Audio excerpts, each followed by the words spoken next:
New జెర్సీలో ఉండే ఫ్రెండ్స్ని కూడా వారి గురించి కూడా చెప్పారు. విజయ్ గారు, సుబ్బు విజయ్ గారు. బండ్ల విజయ్ అని నాకు ఎన్నో సంవత్సరాల నుంచి స్నేహితుడు, అలాగే సుబ్బు కూడా ఈజ్ ఆల్సో కో ప్రొడ్యూసర్స్.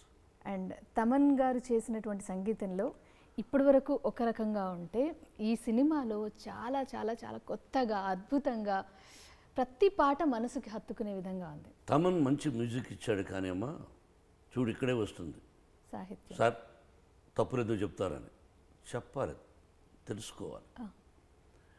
నేనై తట్టుకోగలిగాను, కానీ అతనితో చాలా కష్టం. అతనితో రేపు మళ్ళీ ఇంకొక సినిమా పెట్టుకోవచ్చాం, అది వేరు.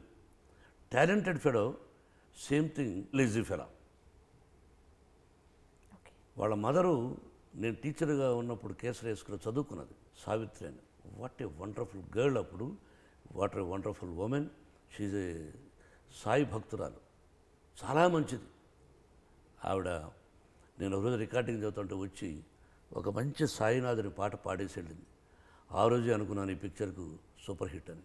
జనరల్గా ఇలాంటివి ఏమైనా ఉన్నా పర్సనల్గా చెప్తారు, అంటే బిడ్డ ఎదగాలనా? డెఫినెట్గా నా పిల్లలు తప్పు చేసినా చెప్తూ ఉంటాను, సరిదిద్దుకోమని. ఇందులో 2 పాటల్లో మీ వాయిస్ విన్నా. ఒకటి సుస్వాగతం అంటూ సరస, అందులో మీ వాయిస్ మధ్య మధ్యలో మీ ఎక్స్ప్రెషన్స్ ఉన్నాయి. అలాగా అంతుందో. అలాగే ఇదే సినిమాలో మరొక పాట డాన్ డాన్ డడా హనుమంతుడి గురించి, అసలు అది వింటూ ఉంటే కళ్ళ ముందు హనుమంతుడు ఉన్నట్టుగా, కొత్తగా పవర్ వస్తున్నట్టుగా ఎంత బాగుందో. మధ్యలో మీ గొంతు ఉంటుంది. సుద్దాల అశోక్ తేజ్ రాశాడు మా పాట. అవును. విష్ణు ఒక మాట అన్నాడు, డాడీ కుంతిపుత్రుల్లో బాబా పాటను ఇళయరాజా గారి మ్యూజిక్ ఇంకా ప్రతి గుళ్ళోనూ థర్స్డే పెడుతుంటారు గురువారం రోజున. అదేవిధంగా ఆంజనేయ స్వామి పాటని మీరే ఎందుకు ఎన్నుకున్నారు, ఉంటే ప్రతి గుడిలోనూ పాడుకునేటట్టు ఉండాలి అని అన్నాడు. ఏంట్రా ప్రధానికి నువ్వు ఇలా చెప్తున్నావు, మ్యూజిక్ అనేది ఒకసారి బ్రహ్మాండంగా వస్తుంది, ఒకసారి రాదు. తల కింద పెట్టి కాళ్ళు పైకి లేపినా బ్రహ్మాండంగా కూర్చుందని రాదు, ఒకసారి మ్యూజిక్ కుదరదు. సరస్వతి ఈ నటరాజు తమాషగా ఉంటారు, అంత ఈజీ కాదమ్మా.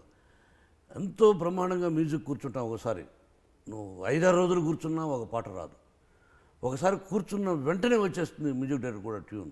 అలా వచ్చింది హనుమంతుడి పాట. ఇక్కడే మన ఇంట్లోనే జల్పల్లోనే కంపోజ్ చేసాం. తమ్ముడు ఇక్కడికి వచ్చాడు మద్రాసు నుంచి.